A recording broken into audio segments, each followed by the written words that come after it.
Do you ever find yourself sitting there, desperately trying to start a task that needs completing, but your chest tightens, your head fogs, and your mind whispers, "What's wrong with me?"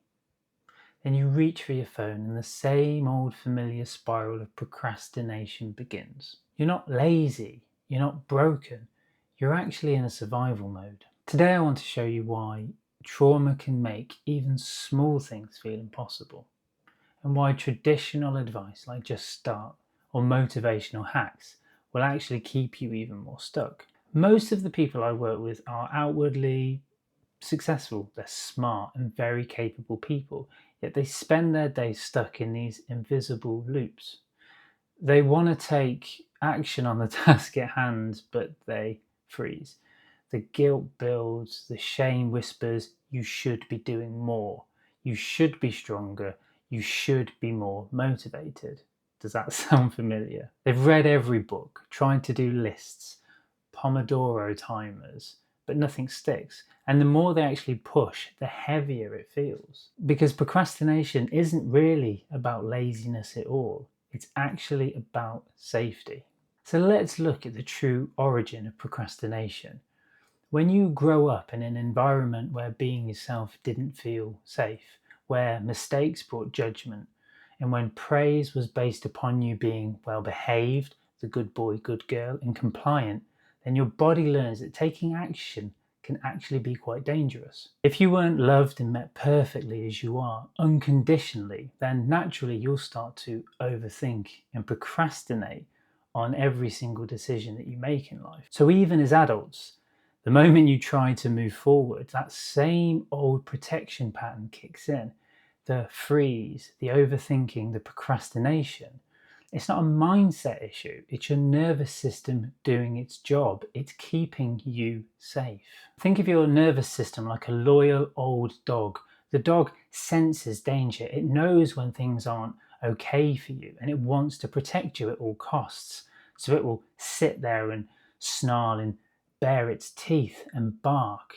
And that's what your nervous system does. But you have to soothe it, you have to reach out to it, you have to comfort it to make it feel better. You have to embrace that procrastination. And this still happens to me today, even after all the hard work that I've put in to try and heal my past. Just before recording this video, I started to procrastinate.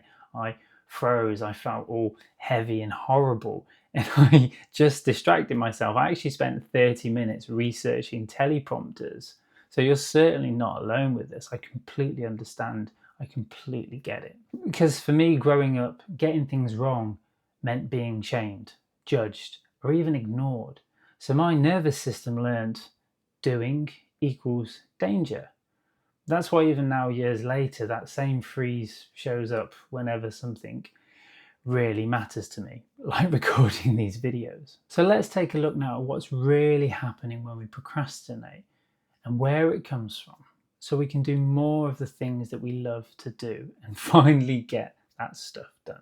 So to start with, life throws a stressor, an external environment, an external factor comes our way. Maybe it's a deadline or a conversation that's been had, or maybe it's a bill that needs to be paid. And second, our system actually senses that as a threat. Our chests tighten, our minds start racing, our breathing becomes more rapid. But then third, we don't actually recognize there's a deeper need for us. Perhaps in that moment, we're just really tired. We need comfort. Maybe we just need to ask for help, or we need reassurance. Then we freeze. Our nervous system goes into freeze or fawn. Then 5, things start to pile up and the shame kicks in. Why can't I do this stuff? And finally at 6, that shame creates more stress. We feel so bad that we can't get things done, and it just piles on top of us. And of course, most advice falls down because it focuses on the mind only, on discipline, motivation, to-do lists, and of course, willpower. But procrastination rarely exists just in the brain. It lives in your whole body as trapped trauma, forgotten memories of a really painful past. If your nervous system is screaming unsafe, then no checklist in the world is going to save you. You can't simply think your way out of a body that feels threatened. So next time procrastination kicks in, when you freeze, just take a pause, look around, feel the floor below your feet, feel your bum on the seat. Just take a few slow, long breaths and exhale. Exhale. You're reminding your body that we're safe right now. Then step 2, name what's really needed in that moment. Just ask yourself, what do I actually need right now? It may not be to do the task at hand. It may be that you need comfort. Maybe you need a sleep. Maybe you need connection. Maybe you need a phone call to a friend. Sometimes it's just rest. Because for me, so often when I'm stuck in procrastination, when I'm overthinking, when I'm stressed, it's because I'm taking on too much. I'm doing too many things. I'm piling it on. So what I really need is to just go outside, take a walk, grab a coffee and breathe. And then when I come back to what I need to do, I feel more freer. My nervous system feels more calm. I feel ready to take on whatever it is I need to do. Because remember, most of us grew up believing we weren't allowed to need those things. We didn't deserve help. We shouldn't ask for support. We should do it all ourselves. We weren't worthy of kindness. But you are. You always were. And once you feel a little safer in your body, start tiny. Start one small task at a time, whatever it might be. Type one sentence, go and wash one cup, write one imperfect email. Because action isn't actually about success or doing things perfectly. It's about feeling safe enough in your body, in your nervous system, to move on to the next task at hand. And perhaps to simply acknowledge when you feel stuck and where you might need help. And if you need to, just go back and repeat those steps again.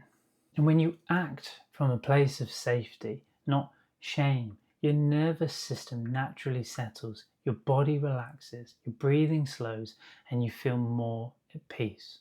Over time, and there are no quick fixes, I'm afraid to say, you start to feel less guilt, less shame, and you start feeling safe. You start feeling at peace. You start feeling more like you. And if this resonated, then take one breath right now. Feel your feet. Choose one tiny thing that you can do today, even if it's just opening the file that you've been avoiding or that email or message. And if this spoke to you, share it with someone who might need to hear that they're not broken, because that's where the healing starts. Have a beautiful day. Big love, John.